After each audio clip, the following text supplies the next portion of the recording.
ಕೆಲಸ ನಮ್ಮ ಸರ್ಕಾರ ನಮ್ಮ ಪಕ್ಷ ಮಾಡುತ್ತದೆ.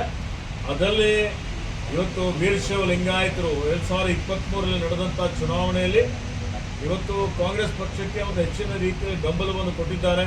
ಸುಮಾರು 36 ಜನ ಈ ಸಮುದಾಯದ ಶಾಸಕರು ಇವತ್ತು ಕಾಂಗ್ರೆಸ್ ಪಕ್ಷದಿಂದ ಗೆದ್ದಿದ್ದಾರೆ. ಅದಕ್ಕೆ ಅವರಿಗೆ ಸಚಿವ ಸಂಪುಟದಲ್ಲೂ ಸಹಿತ ಅವರಿಗೆ ಜನಸಂಖ್ಯೆಗೆ ಅಂದರೆ ಏನು ಗೆದ್ದಿದ್ದಂಥದ್ದು ಮತ್ತು ಹಿಂದೆ ಏನು ಸುಮಾರು 7 ಜನ ಇವತ್ತು ಮಾನ್ಯ ಸಿದ್ದರಾಮಯ್ಯನವರ ಸಚಿವ ಸಂಪುಟದಲ್ಲಿ ಇವತ್ತು ಮಂತ್ರಿಯಾಗಿ ಸೇವೆ ಮಾಡಿದ್ದಾರೆ. ಅದಕ್ಕೆ ಅವರಿಗೆ ಸೂಕ್ತ ಪ್ರಾತಿನಿಧ್ಯ ಕೊಡಬೇಕು ಅನ್ನುವಂಥ ವಿನಂತಿಯನ್ನು ಮಾಡಿದ್ದಾರೆ. ಈಗಲೂ 7 ಸ್ಥಾನ ಸಿಗ್ತದೆ ಅನ್ನುವಂಥ ವಿಶ್ವಾಸ. ಈಗ ಒಂದು ಮಾತು ಈಗಾಗಲೇ ನಾನು ಭಾಳ ಸಲ ಹೇಳಿದ್ದೇನೆ. ಈಗ ನಾವು ಸಚಿವರಾಗಿ ಸೇವೆ ಮಾಡ್ತಾ ಇದ್ದೇವೆ. ಸಚಿವ ಸ್ಥಾನಕ್ಕೆ DCMಗೆ ಏನು ಭಾಳ ಜಾಸ್ತಿ ವ್ಯತ್ಯಾಸ ಇದೆ ಅಂತ ನಾನೇನು ತಿಳ್ಕೊಂಡಿಲ್ಲ. ಅದಕ್ಕೆ ಇವತ್ತು ಯಾವುದೇ ಸ್ಥಾನಮಾನ ಕೊಟ್ಟು ಪ್ರಾಮಾಣಿಕತೆಯಿಂದ ದಕ್ಷತೆಯಿಂದ ನಿಭಾಯಿಸುವಂಥ ಕೆಲಸ ಮಾಡ್ತಾರೆ. 7 ಸ್ಥಾನಗಳಲ್ಲಿ ಮಹಿಳೆ ಇರ್ತಾರೆ ನೋಡಿ.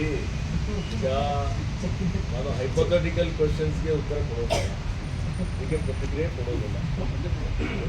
ವರಿಷ್ಠರು ತೀರ್ಮಾನ ಮಾಡ್ತಾರೆ ಯಾರಿಗೆ ಕೊಡಬೇಕು ಏನಿಲ್ಲ ಅಂತ ಹೇಳಿ. ಪ್ರಾಂತ ಭಾರ ಇರ್ಬೋದು ಅಥವಾ ಅವರವರ ಪಕ್ಷಕ್ಕೆ ಏನು ಕೊಡುಗೆ ಕೊಟ್ಟಿದ್ದಾರೆ ಅದೆಲ್ಲವನ್ನು ನೋಡಿಕೊಂಡು ಮಾಡ್ತಾರೆ. ಅದ್ರ ಬಗ್ಗೆ ನಮ್ಗೆ ಯಾವುದೇ ರೀತಿಯ ತಕರಾರಿಲ್ಲ.